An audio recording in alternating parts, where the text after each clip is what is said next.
সমুদ্র আমাদের জন্য অপেক্ষা করছে, তার উপহার নিয়ে। আমরা সেই উপহারটা তার কাছ থেকে আনতে যেতে পারিনি এখনো। আমরা শুধু জমির অংশটা জানি, পানির অংশটার প্রতি আমাদের কোনো দৃষ্টি নাই। আমাদের বঙ্গোপসাগরে সুষ্ঠু জরিপ পরিচালনা করে গভীর সমুদ্রে মাছ ধরার অঞ্চল চিহ্নিত করতে হবে। এটা শুধু বেশি মাছ ধরার বিষয় নয়, এটা একটা ইন্ডাস্ট্রি গড়ে তোলার বিষয়। এটা শুধু আমরা খাবো তা না, পৃথিবীর অন্যান্য মানুষের দেশ আমাদের মাছ খাবে। সমুদ্র আমাদের জন্য অপেক্ষা করছে, তার উপহার নিয়ে।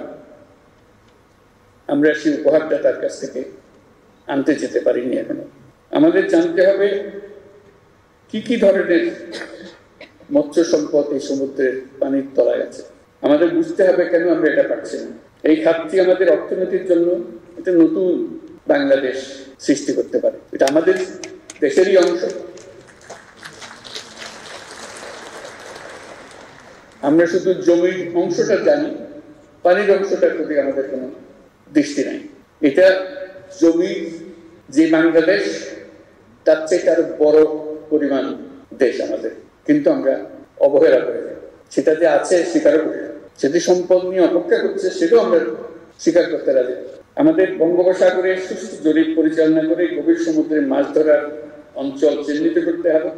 এটা শুধু বেশি মাছ ধরার বিষয় নয়, এটা একটা ইন্ডাস্ট্রি গড়ে তোলার বিষয়। এটা শুধু আমরা খাবো তা না, পৃথিবীর অন্যান্য মানুষের দেশ আমাদের মাছ খাবে। আমাদের সেই সম্পদ আছে, শুধু হাত বাড়িয়ে নেওয়া। সে হাত বাড়িয়ে নেওয়াটা আমাদের হয়ে ওঠেনি এ পর্যন্ত। এর জন্য আমাদের গবেষণায় সক্রিয়ভাবে যুক্ত হতে হবে, আন্তর্জাতিক সম্মেলনের আয়োজন করতে হবে, যাতে বিশ্বমানের বিশেষজ্ঞদের চিন্তা ভাবনা অভিজ্ঞতা আমরা কাজে লাগাতে পারি। আমাদের বিশ্ববিদ্যালয়ের পাঠ্যক্রমে গভীর সমুদ্রে মাছ ধরার বিষয়টি অন্তর্ভুক্ত করতে হবে।